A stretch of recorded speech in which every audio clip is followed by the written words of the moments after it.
Como bien dice el título de esta mesa, ellos ilustran caminos de esperanza a la luz de la fe y del propio testimonio de Jesucristo. La estructura de esta mesa va a ser la siguiente. Les iré presentando poco a poco. Después van a tener un tiempo de 15 minutos cada uno para compartir su testimonio. Y una vez que acaben, los 5 participantes abriremos un tiempo para el diálogo. Así que mientras van escuchando sus testimonios, pues pueden ir apuntando preguntas mentalmente, ¿no? Anotando en el móvil, en el cuaderno, para poder lanzar luego esas preguntas. Nuestros invitados son Patricia Abelío, la hermana Isabel María, Luis Sierra y el matrimonio Arzanegui Sarralde y Carlos Ruiz de Arcaute. Presento en primer lugar a Patricia Abelío Calvo. Ella tiene 27 años, es de Panticosa, pertenece a una familia de 4, sus padres Abelardo y Pía y su hermana Mónica y ella. A lo largo de los 4 años ha adquirido una gran formación en el deporte de montaña, una de sus dedicaciones tanto a nivel profesional como particular. En cuanto a su fe, es algo que impregna, como ella misma dice, todos los aspectos de su vida. Ahora mismo está en Zaragoza, en una parroquia, colaborando en sus grupos de jóvenes y participando activamente en los retiros de EFETA, lo que le ha ayudado a conocer la vida en comunidad. Desde hace 2 años también forma parte del Centro de Orientación Familiar San Juan Pablo II de Zaragoza, con el que, a raíz de formarse en Teología del Cuerpo, imparte talleres de educación afectivo-sexual en los colegios e institutos, tanto a niños como a adolescentes como padres. Adelante, Patricia, 15 minutos. Bueno, pues no me esperaba empezar yo, la verdad, pero bueno. Nada, pues nos contactaron y teníamos que hablar un poco, pues eso, el tema de la esperanza en cada una de nuestras vocaciones, yo como laica, claro, y sobre todo yo quiero recalcar que como laica comprometida con la Iglesia, porque me di cuenta ya hace unos años como que dentro de la Iglesia, igual ahora ya no tanto, creo yo, pero que antes se pecaba, entre comillas, de que parecía como que la Iglesia eran sacerdotes que daban a los laicos y el laico pues iba a la Iglesia a recibir, ¿no? A recibir como un producto y allí voy, recibo y me voy a mi casa. Creo que no es así. Creo que si todos estamos hechos a imagen y semejanza de Dios, Dios es donación, creo que todos, el laico también, o sea, no solo el sacerdote, no solo la hermana, tienen que darse, ¿no?, en esa comunidad, en esa iglesia y en la sociedad, sino que todos deberíamos ser laicos comprometidos dentro de la iglesia. Por eso, bueno, laica yo en este momento, en este caso, matrimonio comprometido, o sea, que todos recibimos, pero que todos deberíamos ser conscientes de que tenemos que dar dentro de esa iglesia. Y por eso yo quería recalcar primero lo de laica comprometida. Dentro de las posibilidades de cada uno, claro. Y luego, pues bueno, a mí la verdad que, bueno, la charla de don Félix antes me ha parecido tremenda, me ha encantado y en mi caso sí que es cierto que todo lo que se ha hablado, incluso las preguntas, representan muy bien justamente igual cómo yo he vivido o cómo yo es que vivo el tema de la esperanza, ¿no?, de la esperanza en Dios y en el amor y en nuestra salvación, vaya. Yo esto lo digo porque ha habido una pregunta que antes han dicho, bueno, y vale, yo como cristiano, vale, pues sí, tengo la esperanza en Dios, pero a aquel que no la tiene, ¿no?, pues a esa persona que no es creyente o a esa persona que, bueno, sí, Dios existe, pero ya, o sea, ¿cómo yo le transmito esa esperanza? ¿Cómo le demuestro que esa esperanza existe, en que está fundamentada? Porque yo lo sé, pero al resto... Entonces, la respuesta ha sido testificando, ¿no?, el amor de Dios y dando testimonio con mi propia vida. Y bueno, yo ahora lo estaba hablando con la hermana, que es que en mi vida ha sido así, o sea... Yo veía como súper clara la respuesta cuando han hecho la pregunta porque lo he vivido tal cual. Yo era atea, sí que es cierto que había crecido en una familia en la que ya había recibido los sacramentos, pero ya, o sea, mi entorno está bastante alejado de la Iglesia, de Dios, bastante, y bueno, pues los había recibido, pero ya está, incluso pues en la adolescencia, en la juventud, o sea, yo era atea de que yo me declaraba atea, o sea, yo decía, no, es que Dios no existe, o sea, no, digo, bueno, tal, pues no lo sé, no me manifiesto, no, o sea, yo era bastante contundente con este tema y lo que ocurrió es que justamente yo participé en una experiencia en la que a mí se me testificó el amor de Dios y sobre todo esa esperanza fundada en Él. O sea, fue en un retiro de feta, vaya, y o sea, yo veía a esas personas que estaban enamoradas de Dios y ya no es que estuvieran enamoradas de Dios, sino que es que tenían certeza de Él, o sea, tenían certeza de la existencia de Dios. Entonces a mí eso me chocaba, pues tremendo, o sea, no lo entendía en el sentido de, bueno, ¿cómo puedes tener esa certeza? De verdad, o sea, no era esperanza, era certeza, ¿no? Entonces yo me encontré con esos testimonios de vida en los que se me manifestaba esto de lleno. Entonces, al testificarme esto, fue cuando yo justo también di paso, que es que ha sido una de las preguntas, es que me ha parecido increíble. Han preguntado también qué eran las disposiciones, ¿no? Esa entrada al cine, esa puerta. Entonces, es que también en mi vida, digo, pues es que para mí es obvio, fue cuando me testificaron ese amor de Dios, que entonces yo ya puse esas disposiciones que había en mi mano, ¿no? O sea, Dios pues es tan generoso, es tan bueno que si no le decimos entra, pues Él no es invasor, ¿no? O sea, no, luego sí, luego le dices que entre y vamos, entra, arrolla todo y menos mal, pero como que Él pide permiso, Él llama, Él no lo hace de otra forma, ¿no? Entonces, claro, yo con este ejemplo que han puesto en la entrada del cine, vale, muy bien, sí, pero las disposiciones, pero claro, no puedo traspasar una pared. Si la puerta está cerrada, no puedo traspasarla. Si la puerta está cerrada y no tengo la entrada, bueno, pero es que si fuera a mí alguien me ha dicho, oye, que la entrada de la peli es súper cara, porque es súper cara, pero es que la peli, la mejor peli que vas a ver en tu vida. Bueno, pues yo ya pongo mi disposición personal, que sea en este caso, pues no sé, tengo poco dinero, pero comprar esta entrada.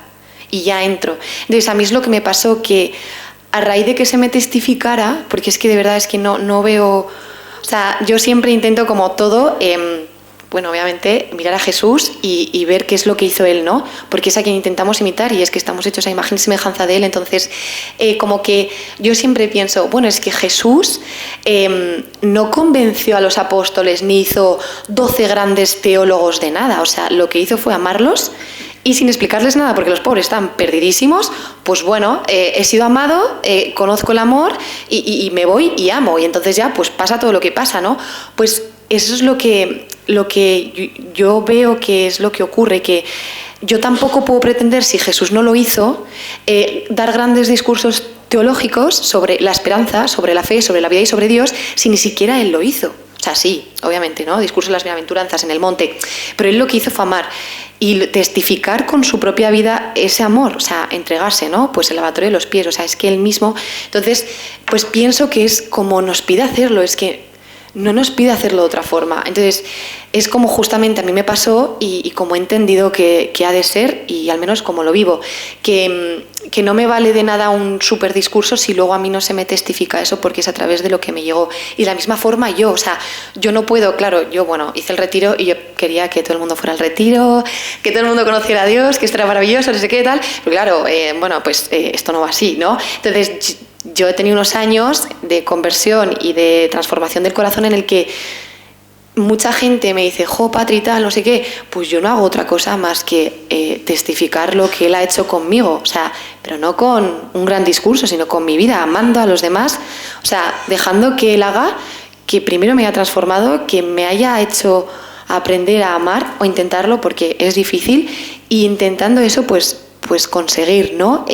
Testificarlo en mi día a día en el entorno, o sea, no yéndome, no sé, a grandes sitios a hablar, no. Y entonces, bueno, pues claro, yo con estas preguntas pues es lo que me pasaba, ¿no? Que una vez en el retiro, cuando ya esto se me dio testimonio de este amor y de esta esperanza real, o sea, certera, es que yo veía una certeza, eso hizo que en mí se pusiera esa disposición mínima, o sea, porque mínima, es que además sé el momento, sé cómo, y es que lo recuerdo perfectamente, esa pequeña disposición por mi parte.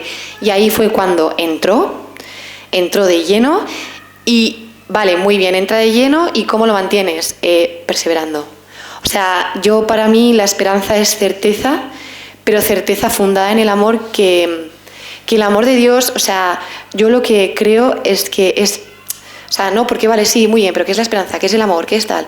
Bueno, pues para mí sobre todo es perseverancia, es paciencia, es abandono y confianza. Entonces, vale, muy bien, yo pongo mi disposición, yo compro esa entrada del cine, sí, me lo han testificado, yo entro, he puesto esa disposición, pero eso ¿qué pasa? Eso hay que perseverar en eso. O sea, si Dios ha transformado mi vida, porque yo creo que sí que la ha transformado, y mi vida sigue siendo la misma, pero transformada por completo, es porque yo he perseverado en eso que vi, en eso que recibí. He perseverado, he tenido paciencia muchísima. O sea, si Dios tiene paciencia y misericordia infinita con nosotros, que nos perdona,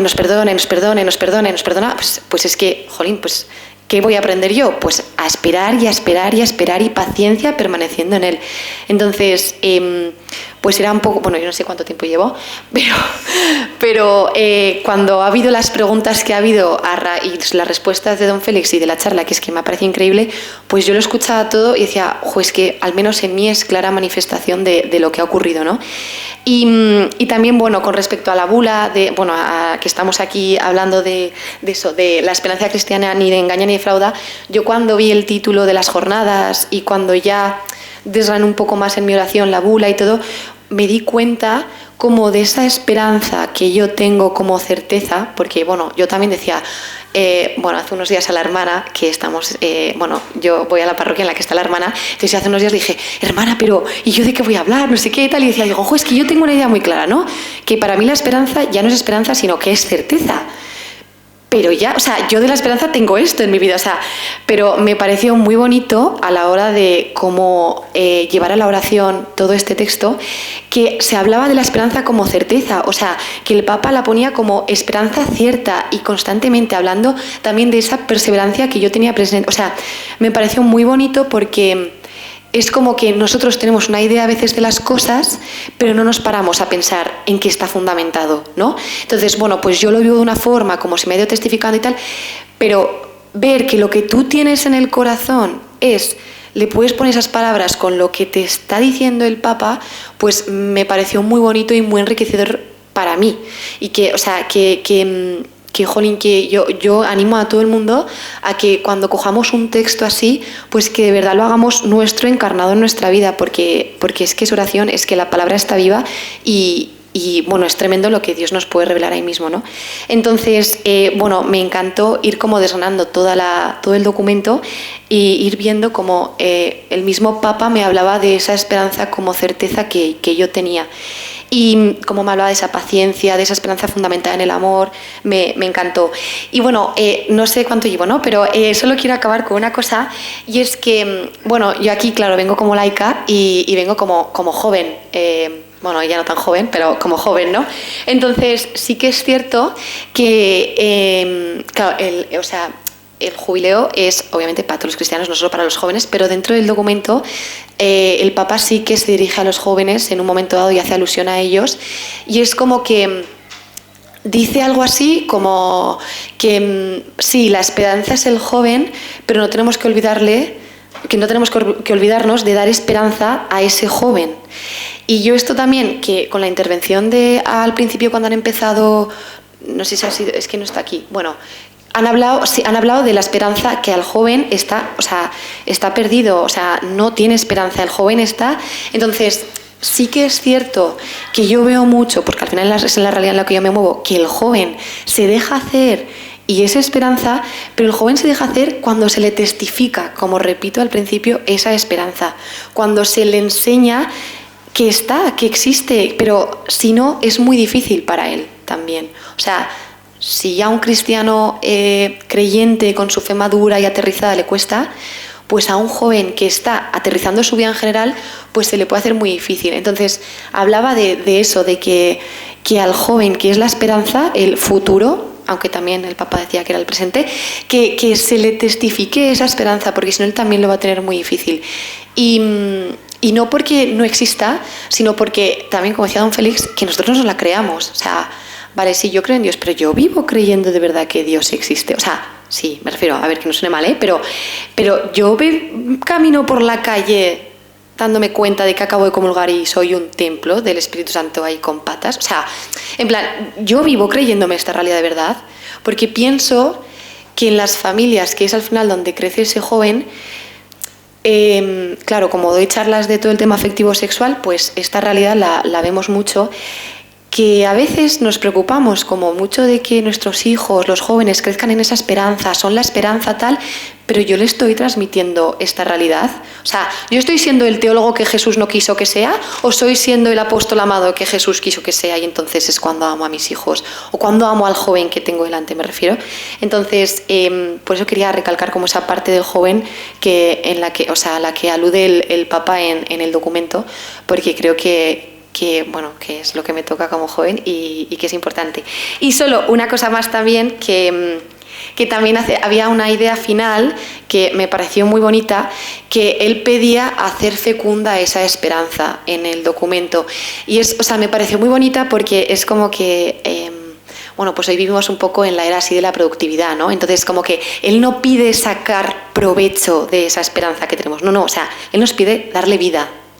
O sea, no nos pide hablar de la esperanza, que también, hablar de la esperanza, sacar productividad, no sé qué, te pide que hagas fecunda, que des vida a tu esperanza.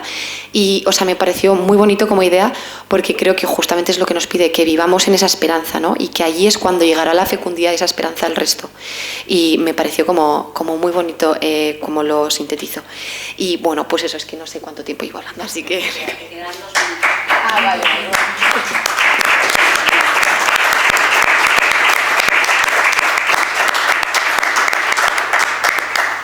Muchísimas gracias, Patricia. Seguimos con la hermana Isabel María Recio Martín. Ella nació en Santa Cruz del Retamar, en Toledo, en 1998. Es hija de una familia profundamente católica. Es la segunda de 7 hermanos. La mayor, la hermana Amalia Recios, como ella, auxiliar parroquial de Cristo Sacerdote. La quinta de los hermanos es el gran tesoro de la familia, Belén, con una encefalopatía que le causa una discapacidad del 99%. Su tío, don Felipe Martín, es sacerdote, pero el gran pilar de la familia y la transmisora de la fe siempre ha sido su abuela. La hermana Isabel conoció a las hermanas auxiliares con 14 años a través de un grupo de niñas adoradoras en la catedral al que les llevaba su padre. Con 19 años se marchó a Palencia para hacer una experiencia. Allí mismo, en la Casa Generalicia de Palencia, comenzó el noviciado que concluyó el 6 de julio de 2022, cuando hizo su primera profesión por un trienio. Desde ese día es auxiliar parroquial de Cristo Sacerdote. Además de Palencia, ha estado destinada en Haro, La Rioja, Valladolid y Zaragoza, en concreto en la parroquia de Santa Engracia y en El Pilar. Su espiritualidad es sacerdotal y su carisma es ser las auxiliares integrales del sacerdote, rezando por su santificación y los frutos de su ministerio.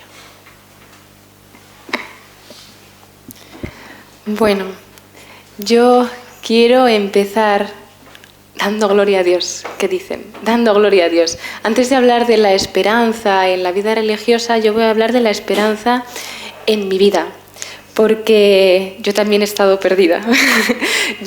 Es verdad que soy hija de una familia católica, profundamente católica, que mis padres me han educado en la fe, pero cuando tenía como 17, 18 años, pues como, no sé si todo el mundo, pero como mucha gente, pues pasé mi crisis, ¿no?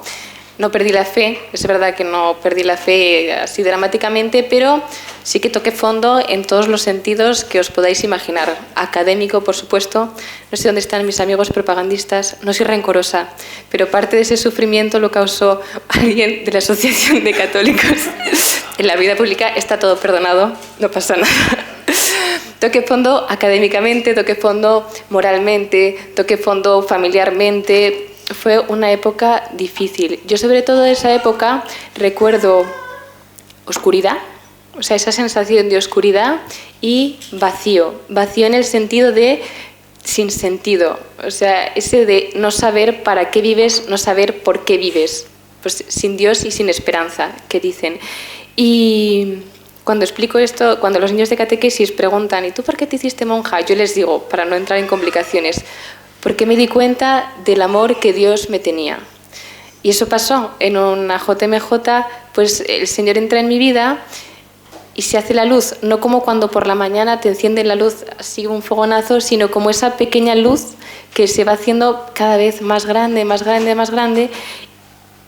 Y a mí eso no se me ha olvidado nunca y pido al Señor que no se me olvide, porque con esa luz lo que apareció en mi vida, sentido de la vida, por supuesto. Ese amor de Dios le da sentido a mi vida, pero sobre todo fue la esperanza.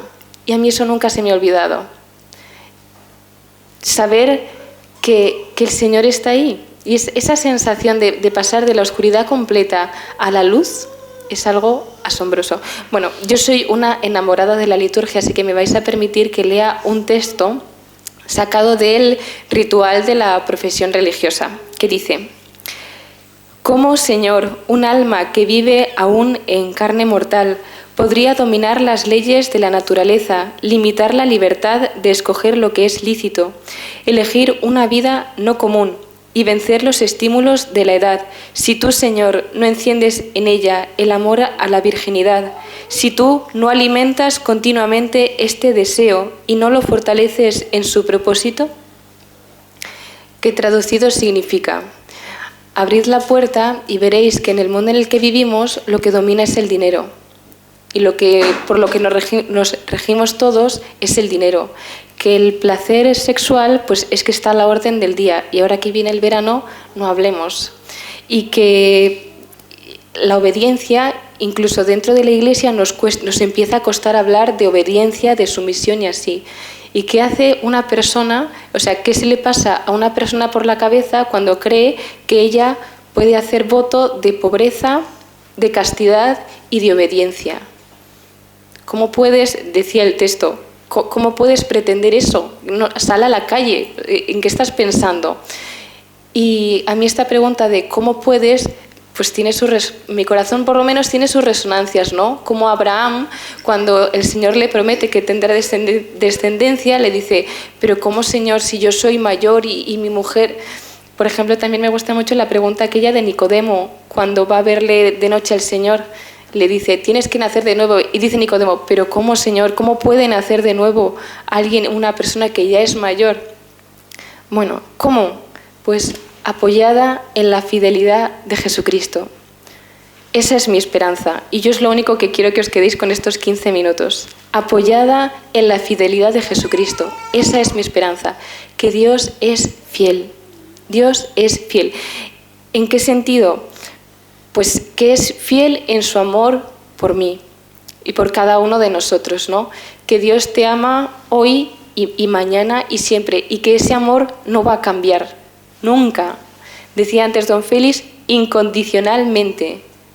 Incondicionalmente significa incondicionalmente. Es bonito también en la Vigilia Pascual cómo recorre la historia de la salvación y como ves que el pueblo de Israel es un desastre y que es continuamente infiel y que van, el Señor les salva, ellos vuelven a caer y continuamente. Y a pesar de eso, Dios es fiel y su amor por ellos no cambia nunca.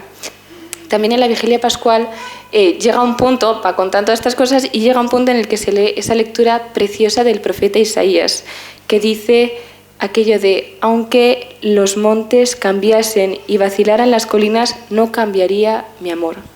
En ese amor es donde yo descanso y en ese amor es donde yo espero. Sobre todo, pues cuando viene, por una parte, el miedo y por otra, las dificultades, los sufrimientos, iba a decir las catástrofes y todo lo que podáis imaginar, ¿no? Porque es muy fácil, a mí por lo menos me resulta muy fácil hablar hoy de esperanza, pero qué difícil es hablar a una persona que tiene un cáncer. Hablaba ayer con una persona que tiene un cáncer, que es difícil es hablarle de esperanza. Y esa persona que está en esa situación o en cualquier otra, hay que hablarle de esperanza porque Jesucristo sigue amándole. Incondicionalmente, decía antes, Jesucristo es fiel y su amor por ti no ha cambiado. Venga lo que venga. Esta carta a los romanos que tanto supongo que se citará en estos días, ¿no? ¿Qué nos separará del amor de Dios? ¿La tribulación, la angustia, la persecución? Nada. Dios es fiel. Y por otra parte, Dios es fiel en su amor a mí y por la otra, Él es fiel y por tanto puedo serlo yo. A veces, ya se ha ido don Miguel, a veces voy a don Miguel y me parece que Dios me pide algo y entonces empiezo yo ahí y dice don Miguel, lo suele repetir, cuando pensamos que Dios nos pide algo es un don que Él nos quiere dar, no es algo que tengas que hacer tú. Y en esa tranquilidad, esa paz que da el saber que todo es gracia, como decía antes, creo que era Marcos, que todo es gracia, que la fidelidad, yo supongo la mía, luego nos hablarán del matrimonio, que la fidelidad es un don Es un don de Dios. Dice también otra oración muy bonita también de la profesión religiosa. Dios dice, el que comenzó en ti la obra buena, Él mismo la llevará a término.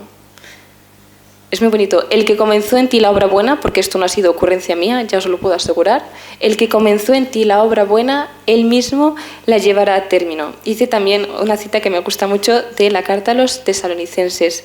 Fiel es el que os ha llamado y Él es quien lo llevará a cabo. Esta esperanza en Dios, en que Dios es fiel, ¿cuándo la veo yo en mi vida? Pues cuando me descubro como una calamidad absoluta. Cuando veo mi miseria, pero así palpable, el saber que Dios es fiel me ayuda mucho. Ejemplo práctico. Señor, que yo no sé obedecer. Señor, que mira que es que yo, mira qué genio tengo, ¿cómo voy a vivir yo en comunidad? Señor, y empiezas a ver pues todas esas miserias que yo tengo y ves el ideal de la vida religiosa, que no sé cómo es en vuestras cabezas, pero en la mía es muy alto. Entonces ves que ahí algo está mal, ¿no? Entonces, ¿qué hacemos? ¿Echarnos a temblar? Pues esperar en Dios.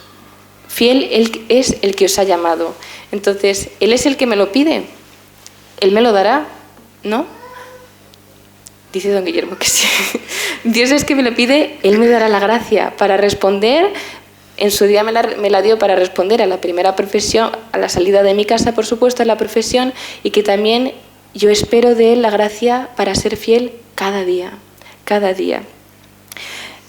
Por otra parte, y esto es algo que yo reconozco que a mí se me olvida, es que la vida religiosa es lo que se llama signo escatológico. Quiere decir que en la vida religiosa nos hace presente la realidad futura. Y yo esto me lo tengo que recordar con frecuencia, porque a veces, también decía antes don Félix, pongo la esperanza en donde no la tengo que poner, y yo me doy cuenta, ¿no? Yo he hecho voto de pobreza, de castidad y de obediencia, y cuando eso falla, pues todo falla, ¿no? Que tengo que pensar más en el cielo, ¿no? Que estamos llamados al cielo y ahí tiene que estar mi esperanza. Y por otra parte, antes hablaba de esa experiencia que yo tuve, que el Señor permitió y que yo pues, eternamente agradecida, ¿no? Esa experiencia de vacío, de oscuridad y cómo Dios me salvó de ahí. Benedicto XVI, que le tengo así justo delante, en su encíclica sobre la esperanza habla de una santa que es muy simpática, que es Santa Josefina Vaquita, que ella era esclava, bueno, tiene toda su historia. El caso es que ella tiene esa experiencia también de la esclavitud a la libertad, no solo física, digamos, sino también de el conocer a Dios y cómo eso le hace libre.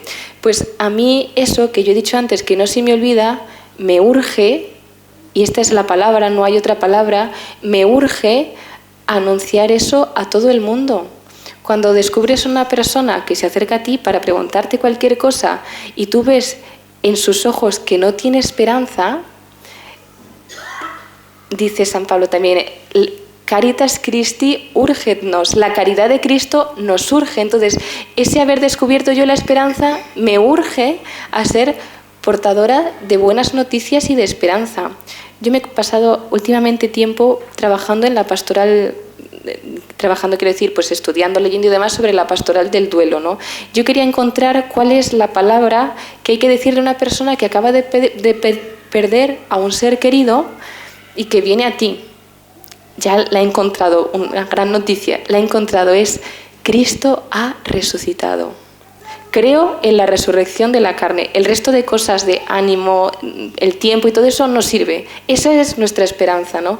Y eso es lo que yo siento hoy como mi vocación. O sea, anunciar buenas noticias y la mejor de todas, ¿no? Que es Jesucristo, que es la mejor noticia. Y ahora, pues vivir esa esperanza, ¿no? Porque es muy bonito hablar de la esperanza, pero mañana por la mañana, cuando me levante, pues me toca vivirla. ¿Cómo? Pues hay un salmo que me gusta mucho, que es, dice, como la cierva anhela las corrientes de agua viva, así mi alma te busca a ti, Dios mío. San Benito, que es el fundador del monacato, y de la regla de San Benito parte todo lo demás, define al monje, y se puede definir así casi también a las religiosas y a todo el mundo, como el que busca a Dios. El que busca a Dios, dice San Benito, si de veras busca a Dios, pues esa búsqueda de Dios, pero no agonizante y desesperanzada y angustiosa, sino una búsqueda con esa esperanza de un día encontrarlos. Una hermana que yo quiero mucho dice que en el caso de las religiosas, lo siento chicos, no es hasta que la muerte nos separe, sino hasta que la muerte nos una. Entonces, vivir con esa esperanza de un día alcanzar a Dios. Y como dice San Pablo, corro y trato de alcanzarlo. Todo lo tengo por basura con tal de ganar a Cristo. Y olvido lo que dejé atrás y me lanzo a lo que está por delante, corriendo hacia la meta que Dios me tiene preparada en Cristo Jesús. Yo no he medido el tiempo, más o menos.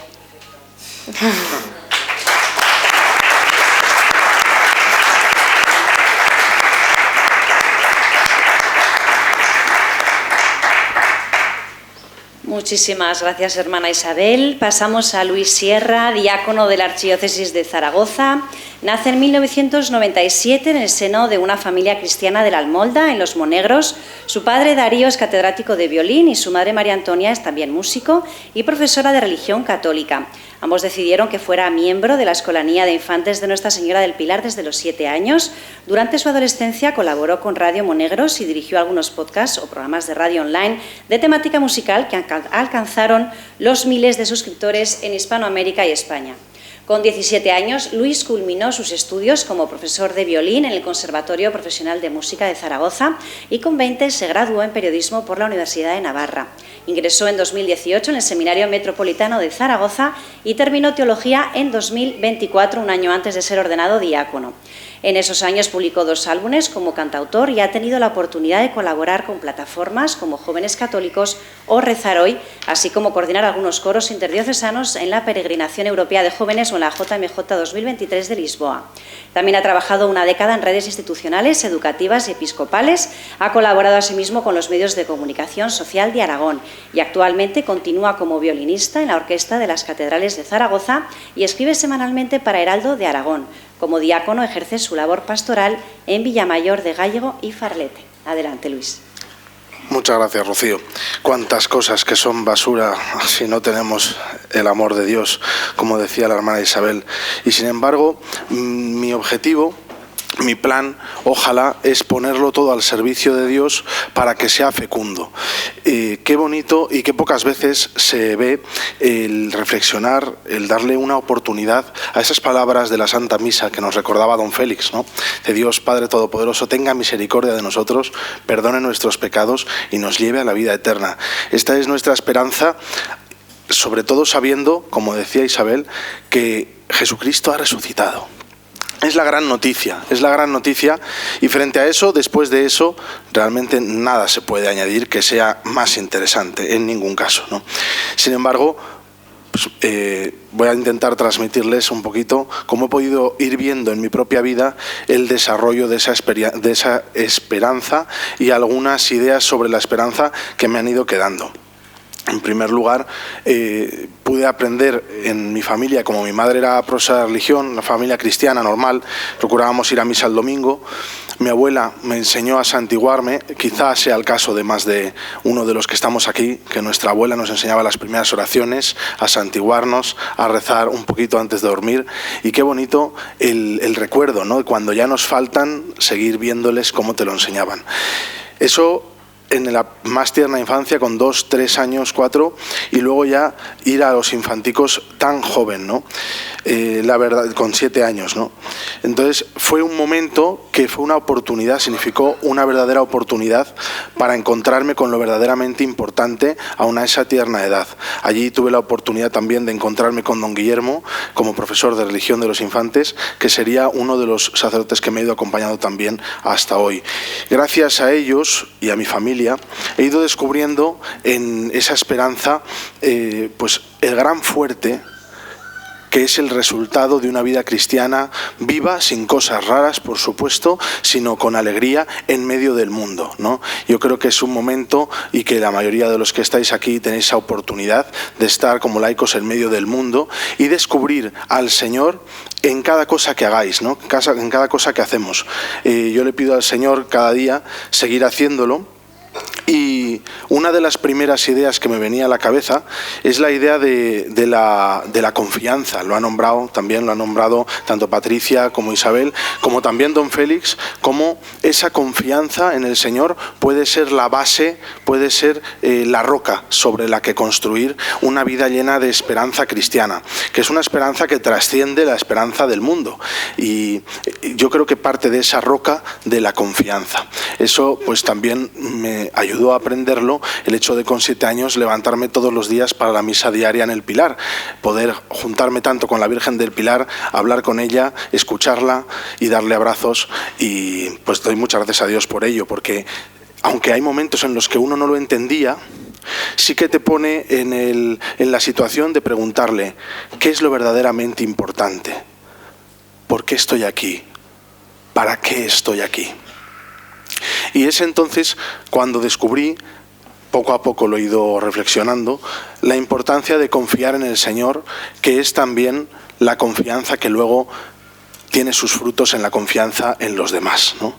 Y esa confianza es lo que pues ha habido santos y santas que han llamado el abandono en Dios.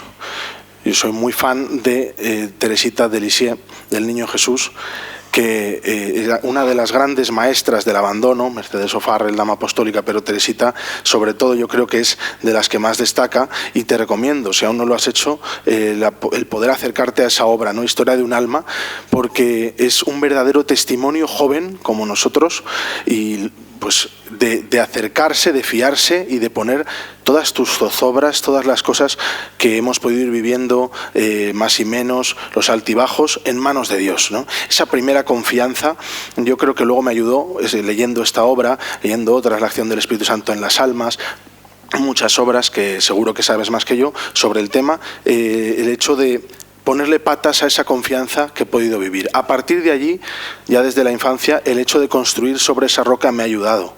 Me ha ayudado también en los momentos de dificultad, cuando quería dejar el conservatorio muchas veces, por ejemplo, y en mi familia se me animaba, digámoslo así, a no hacerlo, y eso se juntó con la adolescencia, que pues los momentos de búsqueda, momentos de plantearse cuestiones, dudas, ¿quién soy?, ¿no? Muchas veces nos preocupamos de buscarnos a nosotros mismos cuando, no sé, a mí tampoco me ha dado muchos resultados. Yo creo que buscando al Señor es como más me he encontrado luego a la definitiva. Sin embargo, en esos momentos de a primera adolescencia, 12, 13, 14 años, sí que pues experimenté ese tipo de zozobras. Ya con 14 años era una pregunta para mí, la verdad que bastante frecuente, en la oración también, sobre dónde estaba la verdad. ¿Qué es la verdad?, ¿no? Esto que se pregunta a Pilatos, pero también se lo pregunta a San Agustín, y teniendo un Papa Agustino nunca está de más que le demos también una vuelta, ¿no?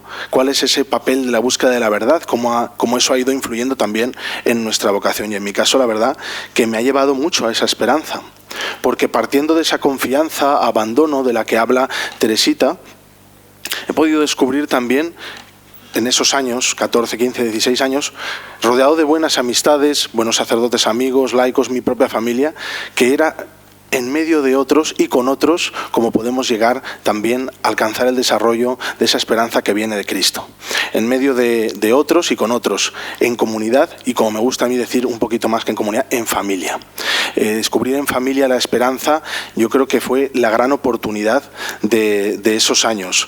De hecho, es algo que dice precisamente Benedicto XVI, se ha citado la obra Espe Salvi del 2007. A mí me gusta mucho la cita del número 48, porque recuerda a ese beato Manuel Domingo y Sol, fundador de los sacerdotes operarios diocesanos, que decía que nadie se salva solo. No sabemos si estamos destinados a ser una gota de lluvia que cae en el río o quizá un océano inmenso, pero lo que sí que estamos seguros de que no estamos destinados a salvarnos solos. Y esa misma cita, nadie se salva solo, textualmente, es la que recuerda Benedicto XVI en el año 2007.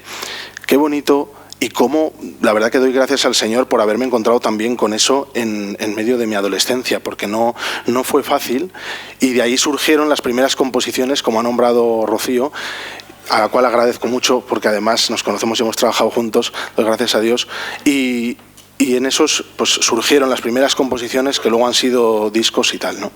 Pero realmente era en esa búsqueda, como iba mirando la verdad, dónde está la verdad, la esperanza y el descubrir que es siempre en familia, nunca como francotiradores, ¿no? Entonces tenemos la confianza, la roca, el abandono, pero también la familia que es la Iglesia en primer lugar, ¿no? Y cómo uno se va dando cuenta de eso a través de, en primer lugar, por supuesto, la familia, pues padres, ¿no? Y luego, sin ninguna duda, los amigos, buenos sacerdotes, personas religiosas, buenos amigos laicos, que en medio de tu día a día y tu vivencia de fe, en mi caso también, pues fueron una buena continuidad después de los infanticos.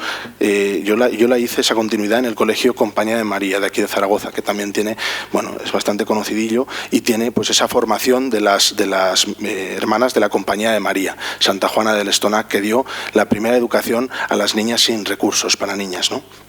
Entonces era también un testimonio. De allí, continuando esa formación y ese acompañamiento con buenos sacerdotes, pues tuve la oportunidad de estudiar también periodismo, de ir a la Universidad de Navarra, donde también descubrí la esperanza en medio de dificultades, porque me empecé a plantear que eso que algunos sacerdotes amigos de Zaragoza me habían hablado, la posibilidad de la vocación sacerdotal, podía ser una realidad. Podía ser que el Señor me estuviera llamando a eso, porque a mí me encantaba y me encanta la comunicación, el periodismo, pero también yo veía que tenía la oportunidad de dar no solo noticias, de dar esas noticias, sino de transmitir y dejarme la vida dando la buena noticia. Yo pensé que esa era una misión que el Señor podía estar pidiéndome, ¿no? Y fue a mediados, con 19 años, en mitad de la carrera, que me di cuenta de esto. Fue una noche de octubre de 2016, cuando el Señor me hizo ver con mucha claridad que era para mí el sacerdocio diocesano. Y en ese momento, cuando le dije que sí por fin, porque eso era algo que había visto como fondo siempre, tenía allí a don José González, capellán del Pilar, que me conoce desde niño, entre otros, don Manuel Almor también, tu sacerdote, tal, y yo, bueno, sí, ya veremos, tal. Bueno, recuerdo que con 8 años, siendo infantico, se me acercó don Roberto Gracia, que era el director del coro y de la música de las catedrales en ese momento, y me dijo, oye, tú te habrías plantado lo de ser sacerdote, igual tenía 8 o 9 años. Y yo me reí de él, la verdad. La primera reacción instintiva es reírme de él. ¿Y sabéis qué me dijo? Me dice, yo también me reía. Qué sinvergüenza, se está riendo en el cielo, don Roberto. Un abrazo para usted. Pues la cosa es que sí, se me lleva a reír toda la vida. Y entonces fue en ese momento que le dije que sí al Señor, aquella noche de octubre del 16, que tuve la certeza, no es solo un sentimiento, es la certeza de una alegría y una paz hondas en el centro del corazón que jamás me han abandonado. No venía de mí, lo noté. Supe que jamás me habían abandonado. Yo le había preguntado a mi padre años atrás cómo saber, ¿no?, quién es el amor de tu vida, ¿no? Estás saliendo con una chica, como me pasó en alguna ocasión, y cómo saber si esta chica es el amor de mi vida, ¿no? Y él me dijo, que supongo que es tu experiencia también, cuando lo sea, lo sabrás, ¿no? Totalmente confuso para un chaval de aquella edad, ¿verdad? Pero lo supe, curiosamente, ¿no? Y entonces el hecho de cuando le dije que sí, esa certeza de alegría y paz hondas en el corazón no se han marchado nunca. Y por supuesto, pues a eso ayudó todas estas amistades, que al final eran voces del Señor también, que a veces nos cuesta verlo. A mí me costaba a veces, en esos sacerdotes, por ejemplo, decía, son insistentes, y al final doy gracias a Dios por ello, porque me abrieron esa puerta, ¿no? Y también en la misma universidad pude encontrarme con muy buenos amigos, alguno de ellos también sacerdote diocesano de Zaragoza, que ahora está aquí, y dando gracias a Dios porque me ha cambiado la vida, ¿no? El abrirme a esa esperanza, queriendo construir sobre roca, queriendo fiarme del Señor, también con los demás, nunca solo, porque nadie se salva solo. Y en último lugar, la tercera idea que me gustaría dejar clara es, y eso se ve en toda mi historia desde la Virgen del Pilar, luego estuve en varios voluntariados en Fátima, y por último todos estos años, 8 años en Lourdes, que te recomiendo mucho ir con la Hospitalidad de Lourdes de Zaragoza, vamos a ir en julio. Es la compañía de María, nunca mejor dicho, la compañía de nuestra Madre, de la Virgen María, que ha sido y espero que sea siempre un faro de esperanza, faro y guía de esperanza. La verdad que, bueno, además teniendo aquí a mi profesor de Mariología, no puedo hablar mucho, pero desde luego, por experiencia, sí que puedo decir que la vida es distinta con la Virgen, de la mano de María. Nosotros tenemos aquí muy cerquita a la Virgen del Pilar, también tenemos que dar muchas gracias por ello, que vino en carne mortal, y pedirle para que sigamos creciendo en esperanza. Un dato que te dejo para que lo reces si puedes, que en los últimos 5 años se ha multiplicado por 3 el número de seminaristas diocesanos de Zaragoza.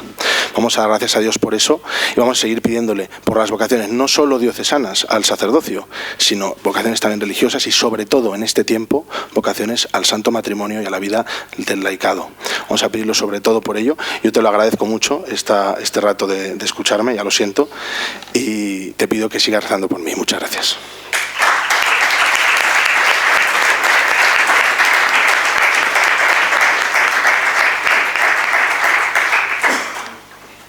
Muchísimas gracias, Luis. Y por último tenemos con nosotros a Arzanegui Sarralde y Carlos Ruiz de Arcaute, un matrimonio que ha cumplido 23 años de casados. Tienen 3 hijas de 19, 21 y 22 años que estudian enfermería, educación primaria con pedagogía y derecho con ADE respectivamente. Tanto Arzanegui como Carlos estudiaron empresariales y Arzanegui desempeña funciones de directora financiera en un grupo de empresas y Carlos trabaja en una entidad bancaria. Fueron nombrados pastorcillos de la diócesis de Vitoria dentro de la herramienta diocesana para matrimonios denominada Proyecto Amor Conyugal. Todo su tiempo libre lo intentan dedicar a esta misión enfocada a trabajar con y para los matrimonios o parejas sin impedimento eclesiástico para el sacramento del matrimonio, a través de la Eucaristía, oración, formación con las catequesis de la teología del cuerpo de San Juan Pablo II, retiros y acompañamiento a matrimonios. También están disponibles para las necesidades de su obispo. Arzanegui y Carlos pertenecen a la Asociación Privada de Fieles Esposos Eucarísticos Misioneros, donde creen que para poder ser misioneros primero hay que ser un esposo que mira su sacramento con los ojos de la fe, escucha la palabra con los oídos de la fe y vive la Eucaristía en su matrimonio. Adelante. Bueno, pues la verdad que es un placer poder estar aquí, compartir con todos vosotros pues la obra que ha hecho Dios en nuestro matrimonio y anunciar pues esa esperanza de que con Dios pues todo se puede, ¿no? Y entonces, bueno, pues nosotros llevamos un noviazgo que sí que los dos éramos de familias de fe y bueno, pues también muy comprometidos con parroquias y bueno, pues nuestro anhelo de corazón era pues llevar un noviazgo bien y vivir un matrimonio, ¿no? Pues en el Señor, ¿no? Era nuestro anhelo. Así que durante el noviazgo muchas veces quedábamos a las 7 de la mañana, íbamos a la Eucaristía y luego la verdad que bueno, pues era eso, queríamos tener ese proyecto de vida, de familia en el Señor, ¿no? Pues nos casamos también muy, muy enamorados y bueno, pues esas ideas de vivir en el Señor, pues ¿qué pasa? Que te casas y comienza, pues bueno, pues a los 11 meses llega la primera hija, luego pues bueno, pues todas las 3 niñas muy seguidas, ¿no? Y ahí se mete el mundo pues bastante fuerte y se mete con el tema de los trabajos, ¿no? Entonces, pues... Bueno, no sé si es vuestra experiencia, pero para nosotros, bueno, o para mí especialmente, la llegada de las hijas, y aquí tenemos una presente, pues fue, bueno, y eso que queríamos, lo anhelábamos, estábamos deseando, pero en el momento que llegaron yo me sentí como el rey destronado, porque aquello que el tiempo que me dedicaba Arzanegui, cada vez que acabábamos la jornada laboral, íbamos a casa, teníamos pues nuestras actividades así, y resulta que desde la primera hija que viene, ese tiempo ya no existe, ¿no? Y algo que parece normal, pero yo lo llevé muy mal, ¿no? Y entonces, aquello que yo me sentía muy querido y muy amado por Arzanegui, pues empecé a decir, ¿pero qué es esto? Pero si es que ya no me quiere como antes, ¿no? Ya no me dedica el tiempo que me dedicaba antes, con lo cual ya, pues empecé, pues, porque yo creo que nacemos con ese anhelo en el corazón de llenarlo, y ahora que lo sabemos es de llenarlo de Dios, pero en ese momento no lo sabemos. Y entonces pues empecé a llenarlo de otras cosas, ¿no? Cosas del mundo, ¿no? Y en principio del trabajo, como decía Arzanegui, ¿no? Y porque allí me sentía muy valorado, me sentía muy bien, encima iba ascendiendo y bueno, pues ahí me sentía francamente bien, ¿no? Y entonces en ese momento es cuando voy bajando el nivel de amor voy bajando el nivel de amor con Arzanegui, ¿no? Y entonces pues es el momento en que, bueno, pues voy más tarde a casa, no me importa dedicar más tiempo a trabajo y tampoco me cuesta tomarme alguna cerveza con los compañeros, sabiendo las labores que hay a esas horas en casa. Y pues empiezo a ocupar el corazón con muchas cosas del mundo, ¿no? Me apunto a un máster cuando peor estábamos, cuando nace la tercera hija, me apunto a un máster que tenía que dedicar viernes y sábado. Empiezo pues no sé, me gustaban mucho los coches y sin ningún sentido, empiezo a cambiar de coche cada 6 meses, ¿no? Porque es como alcanzar, como buscar algo que cuando lo consigues ya ha acabado esa satisfacción, ¿no? Es como vivir en una insatisfacción permanente, ¿no? Me gustaba también la bicicleta desde niño, competí en ciclismo y entonces eso me gustaba y empiezo también pues como eso, con ese camuflarlo de es que lo necesito, pues empiezo a entrenar en bicicleta, ¿no? Y empiezo pues a hacer pruebas de bici cada vez más exigentes, cada vez más batiendo nuevos tiempos, récord y entrenando durante la semana, engañando a Arzanegui porque había que dedicar también tiempo a las niñas. En alguna ocasión tenía que ir a recoger a la hija pequeña un cumpleaños y me llaman las mamás y me dicen, oye, es que aquí se han ido todos, solo queda tu hija. Y yo, ¿cómo que no ha ido Carlos? Me dice, no. ¿Y dónde estará este hombre? Y le llamo y estaba pues eso, a 60 kilómetros de Vitoria en bicicleta y claro, lo hacía todo como a escondidas, ¿no? Esa era mi vida. Y entonces ahí estábamos en esa fase de destrucción. Sí. O sea, nos sentíamos enamorados, vivíamos una vivencia de fe antes de casarnos. Nos casamos y empieza la destrucción. Y dices, esto no puede ser, ¿no? Es en esa etapa también, pues eso, como decía Carlos, que él estaba en esa búsqueda además de trabajo, ¿no? Entonces, claro, yo, qué bonito era antes cuando llegaba a casa y todo era para nosotros. Y claro, luego ya cuando empezaba a dilatar la llegada a casa, y claro, ya mi cabeza decía, mira tú, ahora qué pasa, yo aquí en casa con todas las 3 niñas, demás atendiendo, y él, pues nada, dilatando el trabajo. Y claro, yo, la recepción que él hacía en casa, pues la verdad que no era la más acertada ni la mayor acogida con mayor cariño, sino un careto que decías, claro, a él se le quitaban, ¿no?, las ganas de venir a casa, ¿no? Entonces era pues esa pescadilla que se muerde la cola. Y entonces ¿qué pasaba? Que empezabas si yo siento que no me quiere menos porque ya me quiere menos porque ya viene a casa cuando le da la gana, pues ¿qué hago yo? Pues reduzco mi entrega, mi cariño, mi amor hacia él, ¿no? Y entonces vamos a entrar en esa escalada de destrucción que muchas veces no era por algo gordo ni algo significativo, pero eran estas pequeñeces, cosas que te iban separando, ¿no? Y te iban haciendo pues que estuvieras pues en esa situación de decir, pues si tú no lo haces, yo tampoco lo hago, ¿no? Eso como todo el rato como midiéndonos, ¿no? Inclusive pues una etapa en la cual de ponderar la razón, ¿no? Porque yo tengo la razón, ¿no? Ese anhelo de dominio, ¿no?, sobre el otro, ¿no? Entonces, ¿cómo estás ahí como en un, ¿no?, como vas tirando uno del otro, pero sin esa comunión, ¿no?, que es el anhelo del Señor que tenía de nosotros, ¿no? Entonces, bueno, pues eran momentos en el que yo también pues me apoyaba, por ejemplo, claro, las 3 niñas eran muy pequeñas, pues mi familia, porque claro, como pasaba tanto tiempo solo, entonces esos años eran años que como no estábamos afincados en roca, en nosotros, no habíamos hecho esta comunión en nosotros, pues en el Señor, efectivamente, pues ponderaba en muchas ocasiones, muchas veces más la opinión de nuestras familias de origen que nuestra propia opinión, ¿no?, nuestra propia decisiones de ciertas cosas, ¿no? Entonces era eso porque no estábamos afincados en Cristo, ¿no? No teníamos ahí, ¿no?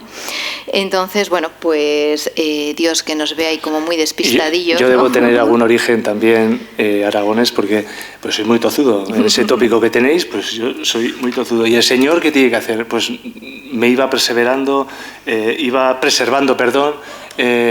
través de Arzanegui también, con lo que me decía, en los grupos de fe que teníamos de... Sí, íbamos a un grupo de fe, eran miembros de misa dominical, pero bueno, pues ahí estábamos.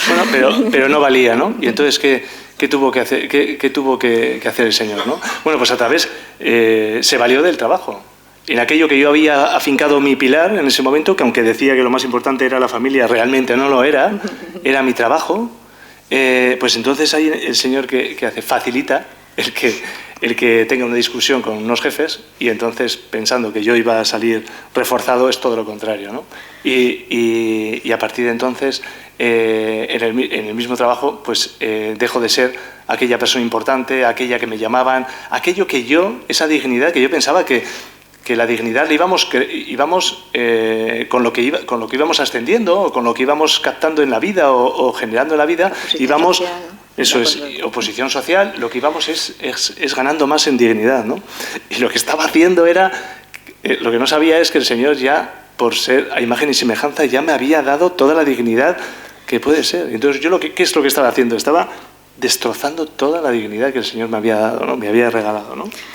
Sí, entonces pues Dios sale a nuestro encuentro, dice, estos chavales están muy despistados, ¿no?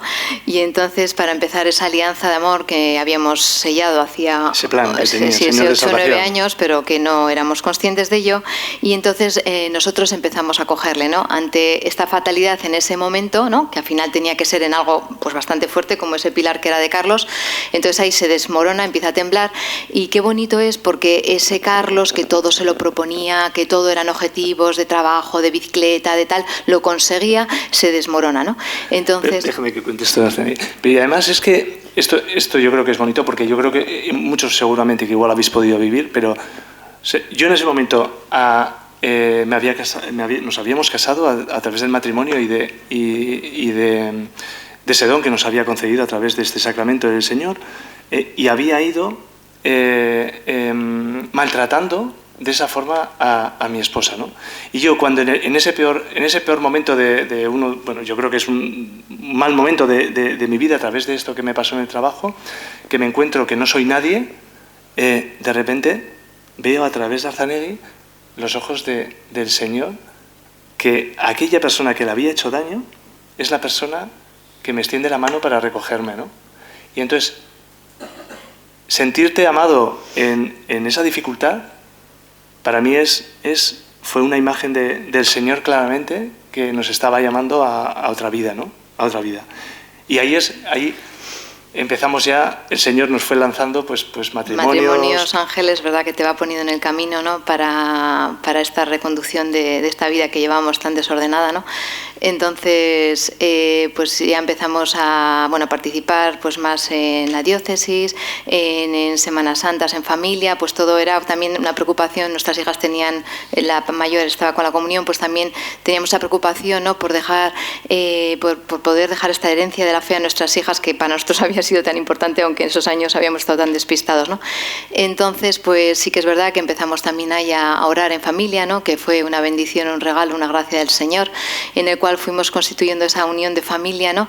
Que fue precioso, porque pues ahora con las edades que tienen nuestras hijas, pues es maravilloso esa intimidad espiritual que hemos podido compartir, pues cómo siguen teniendo esa confianza con nosotros, y seguimos rezando muchas veces, que en la medida de cuando podemos, pues ahí juntos, ¿no? Y luego ya, pues la verdad que aún y todo, aunque estábamos ahí un poquito en el camino... Lo estoy diciendo rápido, Arzanegui, porque no hay mucho tiempo, pero sí.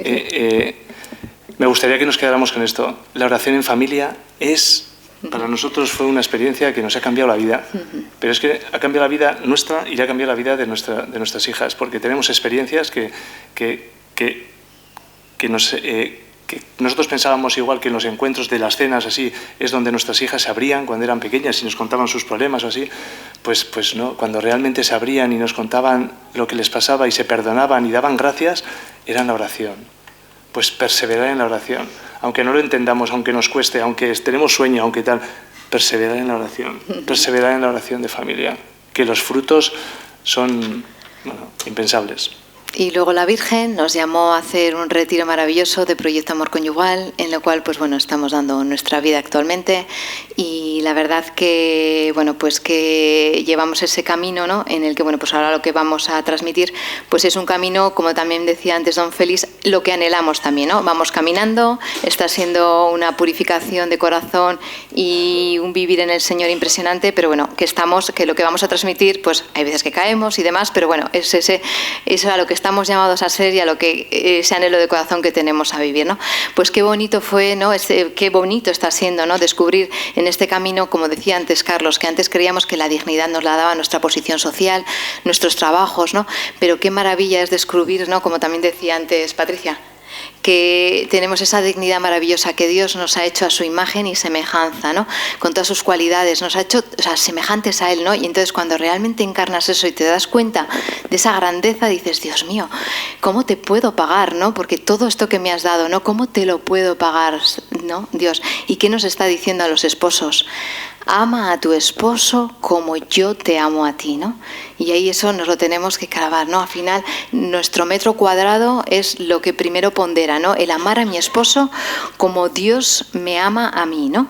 Entonces, qué maravilla es ir descubriendo todo esto, ¿no? El amar a Carlos como Dios me ama, porque antes, como íbamos teniendo esas diferencias entre nosotros que nos iban causando pues esos resquemores, esas distancias, cómo veíamos antes los dones de uno o de otro, que en vez de como algo bueno del Señor y complementario, lo veíamos como una competitividad inclusive, ¿no? Y como en envidias y recelos, ¿no? Entonces, qué maravilloso es, pues eso, poder ver a Carlos, ¿no? Esa persona tan generosa que yo antes lo podía ver como ese despilfarrador, ¿no? Yo que era pues quizás más tacaña, pero ahora me ve como esa persona pues más ahorradora, ¿no? El ir confluyendo en eso que es don del Señor a verlo todo, ¿no? Carlos, que es una persona tan sociable que a mí antes me crispaba. Mira, cuando éramos novios era algo que me admiraba de él, ¿no? Qué bonito es, porque antes era como admiración en esa etapa de novios, luego en esa etapa de destrucción ahí que vamos, lo ves como horrible, y entonces pues salir de yo, que una persona mucho más tímida, introvertida, pues salir de mí, ¿no? Intentar pues que él sale de mí. También a Carlos a veces que ese anhelo de tantos planes, pues ahora no, pues una vida más recogida, ¿no? Pues cómo vamos uniéndonos, ¿no? Unos a, ¿no? Esa complementariedad entre nosotros. Y lo que nos está, bueno, pues llamando un montón es que aparte de esa unión que tenemos y esa unión y esa complementariedad en los dones y en las diferencias, pues al final también en esos pecadillos, ¿no? Cómo somos esa ayuda adecuada, ¿no? En estos pecadillos de nuestro esposo, ¿no? La verdad que a nosotros este camino es algo que esto pues nos ha interpelado mucho, nos ha tocado mucho corazón, ¿no? Porque miran, antes nos pasaba que en esos momentos que Carlos tenía pues de caída de pecado, que pecaba a veces de la ira, entonces en circunstancias pecaba de ira y para mí era algo, por ejemplo, que queríamos salir de casa y tal, y claro, 3 niñas adolescentes, pues aquello de la preparación de una y otra, pues volaban los pantalones, yo quiero esto, yo quiero lo otro, ¿no? Y era un momento caótico, ¿no? Entonces, claro, Carlos se ponía encendido, ¿no? Y enseguida entraba en ira. Claro, yo veía... Yo me ganaba, o sea, me ganaba en razones, y esas razones luego las formas en las que utilizaba pues, eran desproporcionadas, ¿no? Les gritaba mucho, les chillaba, y entonces ya perdía, en ese caso ya perdía la razón, ¿no? Pero era algo que no lo podía controlar, e incluso me encendía mucho más porque Arzanevi, viendo que las formas eran desproporcionadas, pues se colocaba del lado de las niñas con razón, y yo eso, peor aún, y me encendía mucho más y peor me ponía, ¿no? Y era algo que no lo podía controlar, ¿no? ¿Y qué me pasaba a mí? Que yo hacía en ese momento de ese pecado de esa debilidad, ¿qué hacía yo? Encima, hundirle más a Carlos en ese pecado y esa debilidad. ¿Por qué? Porque, como decía Carlos, yo me posicionaba en el lado de nuestras hijas, porque como me parecía algo tan desmesurado para el hecho que era, pues que hacía como defenderlas y decir, pero tú te estás viendo cómo te estás comportando por algo que no tiene sentido ponerse así, ¿no? Entonces, ¿qué hacía yo? Le despreciaba, le humillaba, le metía más en ese pozo que estaba hundido, ¿no? Entonces, ¿qué me estaba impidiendo amarle a Carlos en ese momento de su debilidad? ¿Qué me impedía a mí amarle a Carlos? Pues me impedía mi orgullo, me impedía mi soberbia, me impedía el creerme mejor que él. ¿Por qué? Yo, ¿qué mejor que él? Si soy la primera que también peco, ¿no? Y encima con mis actuaciones le estoy hundiendo más en su pecado, ¿no? Pues qué bonito es en este camino el ser esa ayuda adecuada, ¿no? De intentar que en esta construcción que estamos haciendo en una sola carne, pues el ser conscientes de la debilidad del uno y del otro y decir, Carlos, te necesito en este momento mío de debilidad, que me pongo nerviosa, tal. Pues Carlos, en esos momentos de ira, pues enseguida ya cuando tenemos esa gracia de Dios, que estás más ya en sintonía con el Señor, pues empiezas a abrazarle, empiezas a darle una caricia y decirle, Carlos, no, tranquilo, ¿no? Entonces ya eso ya no se queda en la gran bronca que montábamos, sino se queda en una pequeñita rasguño, ¿no? Porque aquellas broncas nos duraban, pues bueno, hasta meses, ¿no?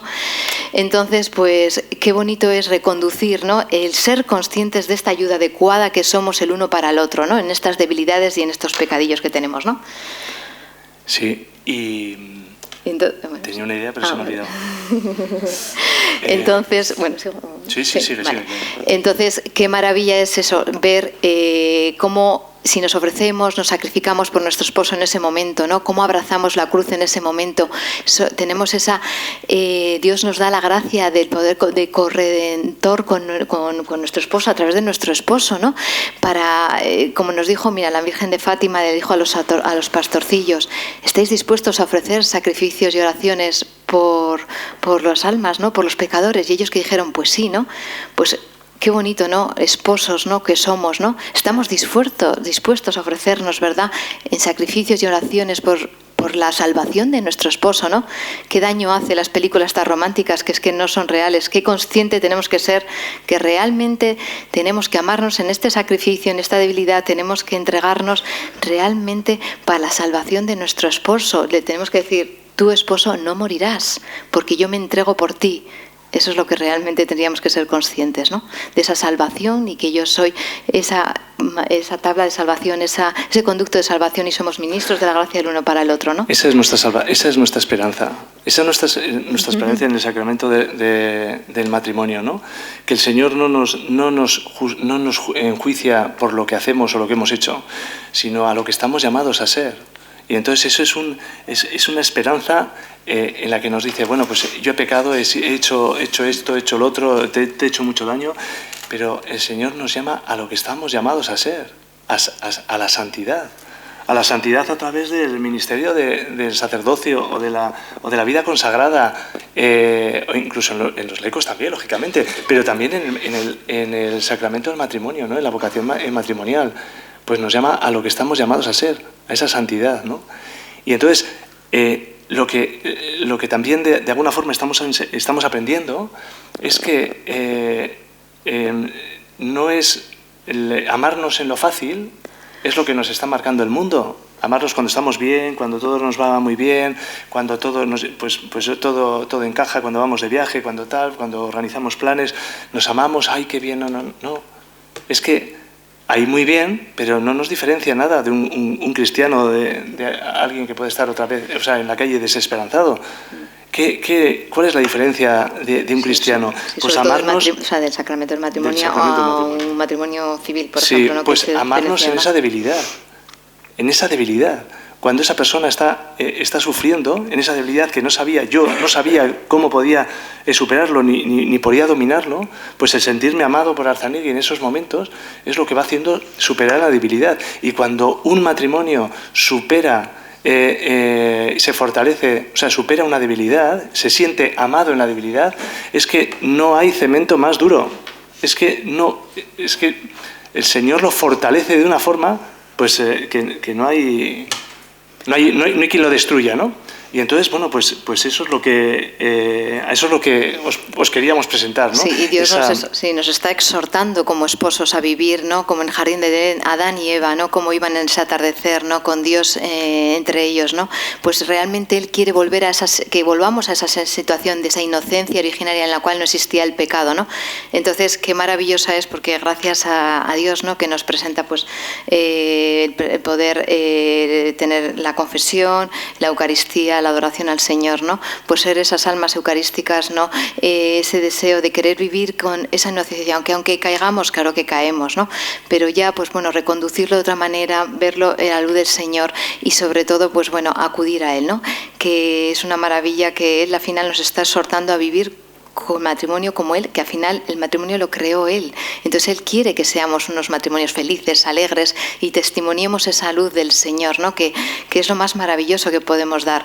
La verdad que también es muy bonito porque ahora nuestras hijas, que también pues han vivido esa etapa de momentos complicadillos, aquí tenemos a una, entonces es bonito como nos dicen ahora que ahora ellas, si su vocación es el matrimonio, pues sí que les gustaría vivir un matrimonio como el que estamos viviendo pues ahora mismo, ¿no? Que ahora sí que podemos ser un testimonio de ese amor de Dios entre nosotros y esa luz de esperanza, pues en un principio pues para ellas, ¿no? Y pues bueno, pues para los matrimonios que nos rodean, ¿no? Que cuánta falta hace, ¿no?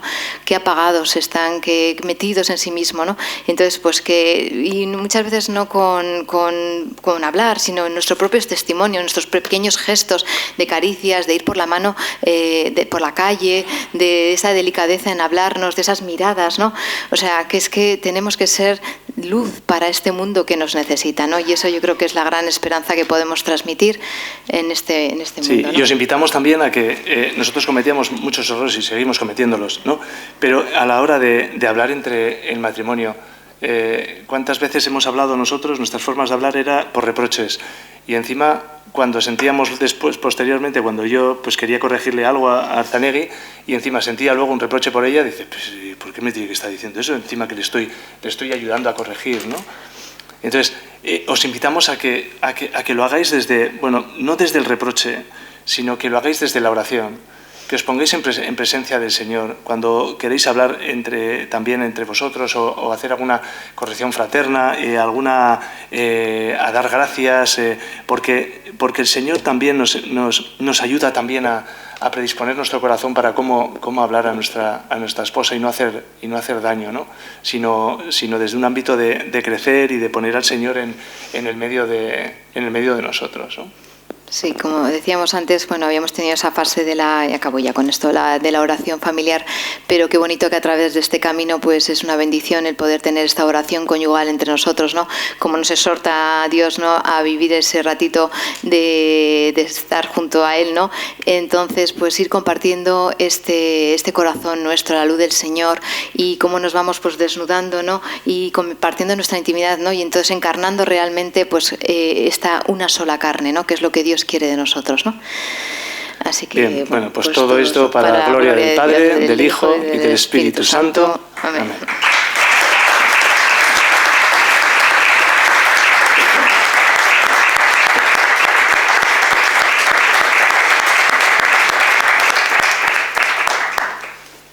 Bueno, pues muchísimas gracias a los 5. Habéis lanzado testimonios muy jugosos, a corazón abierto.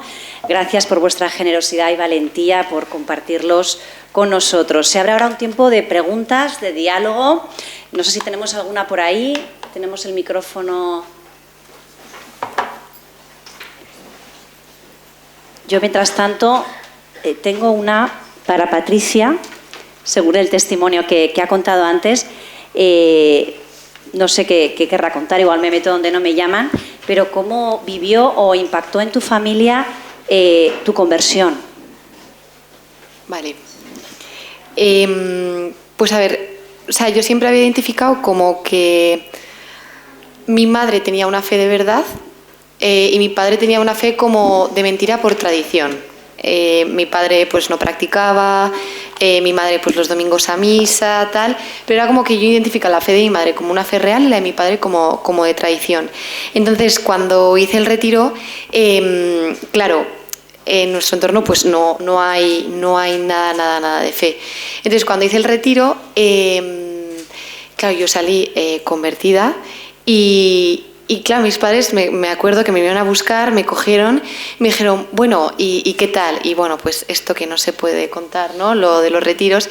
Claro, yo miré a mis padres y les dije, bueno, pues es que no os puedo contar nada, o sea, no sé ni cómo vais a recibir esto, pero claro, no os puedo contar nada. Y de repente me miró mi padre, y sobre todo fue mi padre, que me dijo, Jol, pues vale, pero bien, pero si ha sido para bien, pues ya está. pues muy bien, pues nos alegramos por ti. O sea, fue como esa la conversación, que mi madre no, mi padre fue el que habló más, me miró y me dijo, vale, pues si te ha ido bien, pues nos alegramos, ya está, punto, ¿no? En plan, pero como mi padre me habló por primera vez con una forma muy distinta.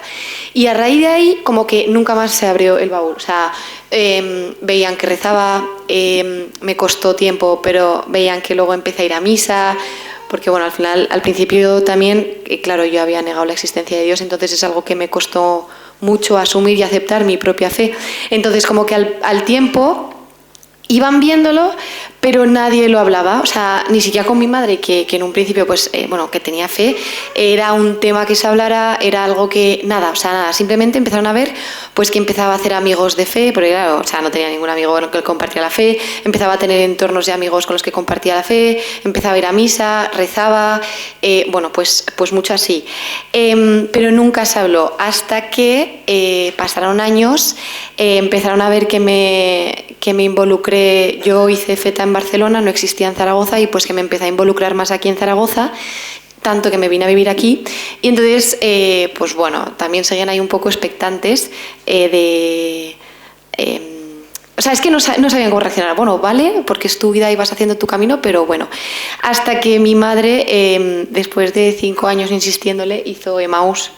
Y entonces, a raíz de que mi madre hiciera Emaús y luego sirviera en Emaús y también viniera a servir en EFETA y todo, fue cuando estos últimos 3 años, porque bueno, yo caminé en 2018, se ha empezado un poco a ver que nuestra familia, o sea, no, a ver, no del todo, a ver cómo lo digo, porque mi hermana, por ejemplo, está alejada, pero como un poco desde mi mirada y desde la mirada de mi madre, como que empieza a entrar Dios en nuestra familia.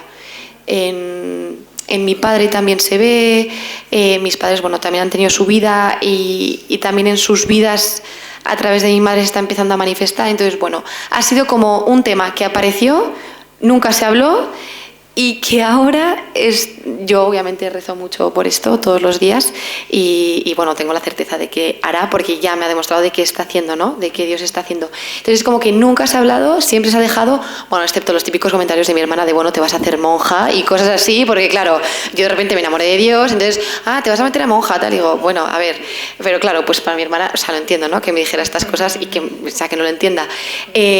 Pero eso, nunca un tema que se haya sacado. Pero sobre todo lo que ha sido es que sí que han ido viendo que a mí me ha ido transformando. Y que a mí me ha ido transformando y que ahora mi madre también esté poniendo esa mirada es lo que está haciendo que poco a poco, pues lo que yo decía antes, que al final lo que transforma es el testimonio. O sea, lo que transforma a los apóstoles fue cómo les amó Jesús, pues al final es lo que puede transformar a mi entorno, ¿no? En plan, que yo intente amar así o vivirlo así. Pero ya te digo, nunca de una forma explícita. O sea, muy... Sí. Gracias, Patricia. ¿Alguna pregunta por ahí? En el caso de Luis y de la hermana Isabel está claro que la esperanza en el trabajo que se realiza es evidente. Pero en el caso de los laicos, ¿cómo manifestáis, cómo expresáis esa esperanza, cómo testificáis esa esperanza en el ámbito laboral, en vuestros trabajos respectivos?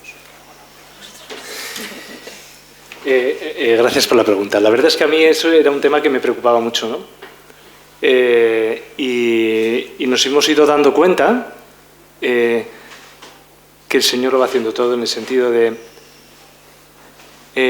cuando tienes esa preocupación es porque no tienes el corazón preparado. Cuando el Señor cuando va entrando el Señor en tu corazón y te va transformando el corazón, es algo que como te sientes tan enamorado de Él porque te está cambiando la vida, ese mismo cambio te va haciendo que la vida te vaya cambiando.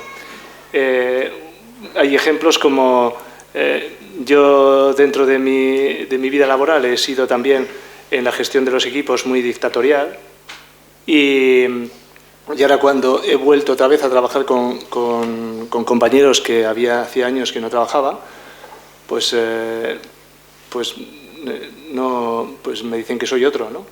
Desde el punto de vista de que ya no actúo con las mismas herramientas, sino que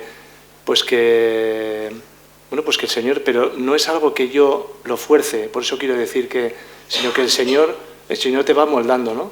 Cuando cuando algún compañero te dice, te humilla con algún comentario, con alguna tal, o alguna crítica, pues no entras en la crítica, o te humilla, pues lo acoges con amor, porque pues esa persona estará pasando algo. Entonces, ven que tus reacciones es diferente, ¿no? Y entonces no hace falta muchas veces ni decir a veces no hace falta decir que eres cristiano o qué tal, sino a través de nuestras reacciones en nuestra vida del día a día hacen que llame la atención, ¿no? Y en ocasiones con gente pues del trabajo, pues sin saber que yo estoy que soy esposo eucarístico misionero o que estoy en un ámbito de iglesia, pues siempre recaen algunas preguntas de tengo este problema, ¿cómo lo llevarías tú así? Y dices, pues no sé, pues tendré alguna... Quiero decir, y yo creo que es el Señor quien se mete en el corazón y que te hace ir cambiando, pero sin que tengas que forzar, ¿no? Cuando más me preocupaba a mí es cuando el Señor todavía yo no lo tenía en él. Bueno, y todavía queda, ¿no? Pero no sé.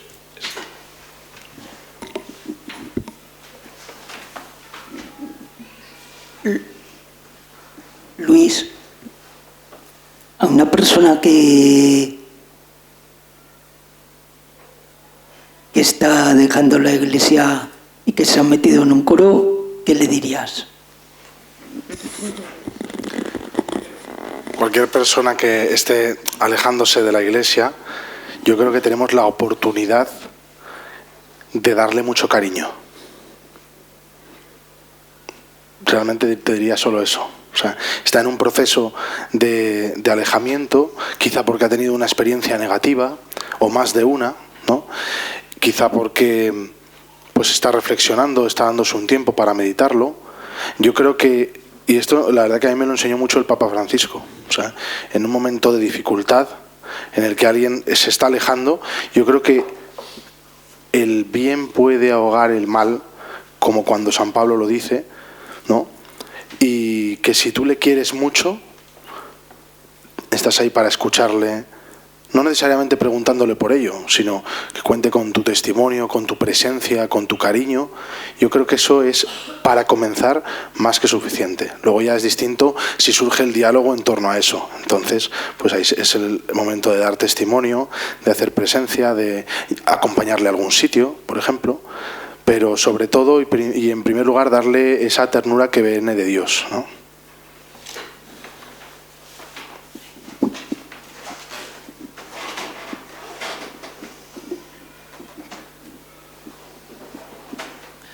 Hola, yo quería preguntaros a vosotros, cuando habéis hablado de la fortaleza, ¿no?, de la oración en familia, cuando tienes hijos ya más que adolescentes, ¿cómo buscáis esos momentos para normalizar esos ratos de oración en familia?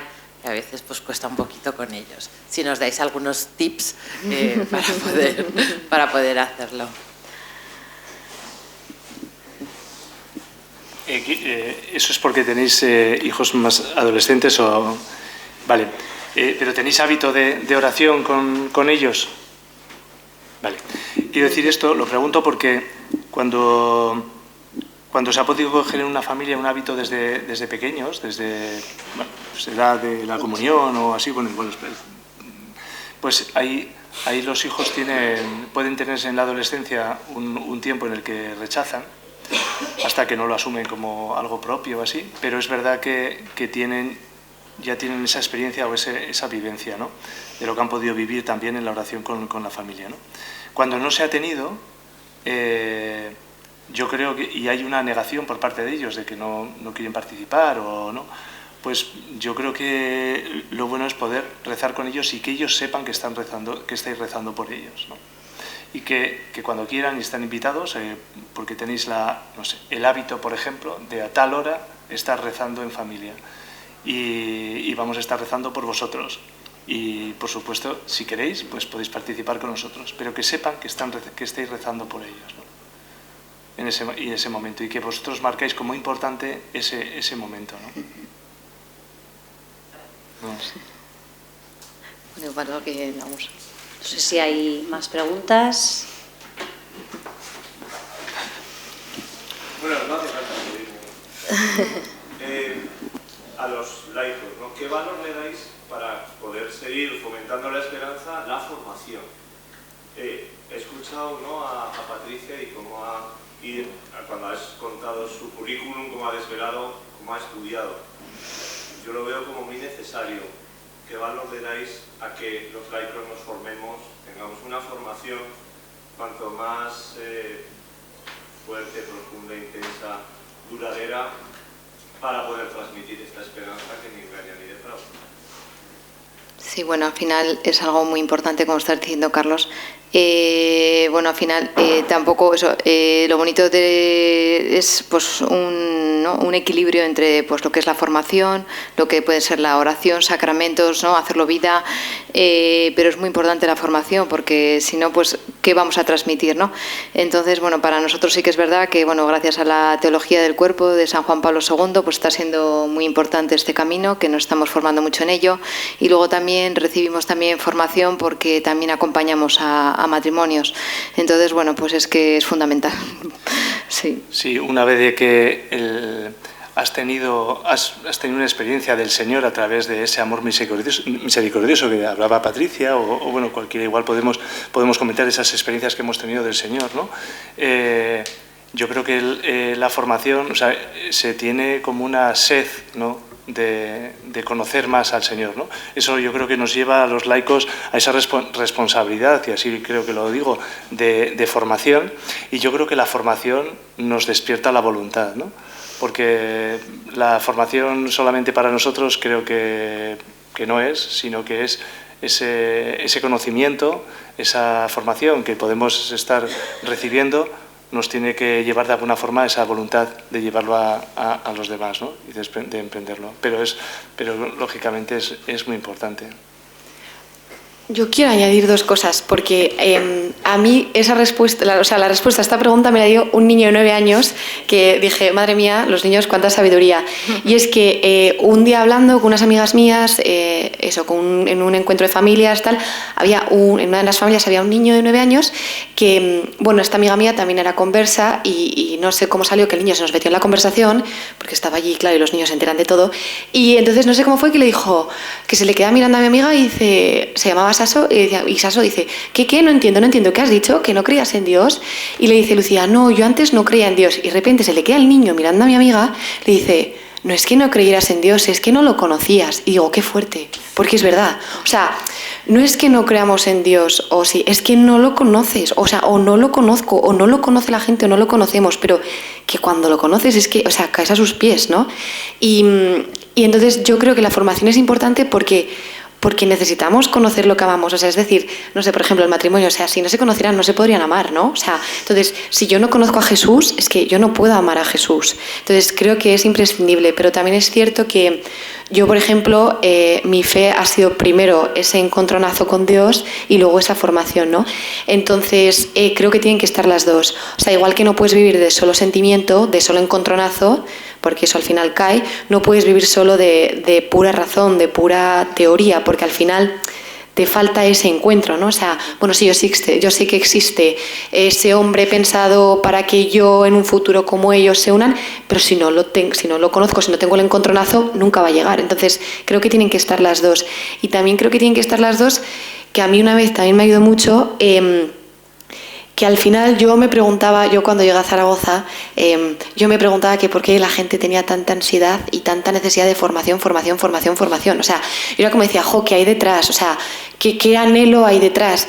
Y yo me daba cuenta que el anhelo de la formación no es el saber, sino es el encontrarse con Dios. O sea, realmente cuando la gente demanda tanta formación y cuando la gente habla tanto de la formación, o sea, el anhelo y el deseo que hay detrás de eso es ese querer estar en Dios, querer conocerlo, querer estar en Él, con Él. O sea, que que a veces hablamos mucho de formación y bueno, yo esto, o sea, con jóvenes de nuestra parroquia lo hemos hablado un montón, que genial, pero que realmente lo que hay detrás de ese deseo de formación y ese debate siempre de la formación es querer encontrarme con él, ¿no? Porque realmente lo que deseo es conocerlo para poder amarlo, porque es lo que está escrito en el corazón, ¿no? Entonces, bueno, a mí me pareció tremenda la respuesta del niño de que, bueno, no es que no creas, es que no lo conoces, ¿no? O sea, ahí me dio mucha explicación. Y bueno, es que creo que conforme empiezas a conocerlo más y a formarte más y tal, pues es que, como lo ha dicho Carlos, que viene, la voluntad viene sola. Pero bueno, no sé si se ha podido ayudar. Bueno, pues se acaba el tiempo. Muchísimas gracias a los 5 participantes de esta mesa por vuestro testimonio esperanzador e inspirador. Gracias a todos por vuestra presencia aquí esta tarde. Y ahora ya creo que queda...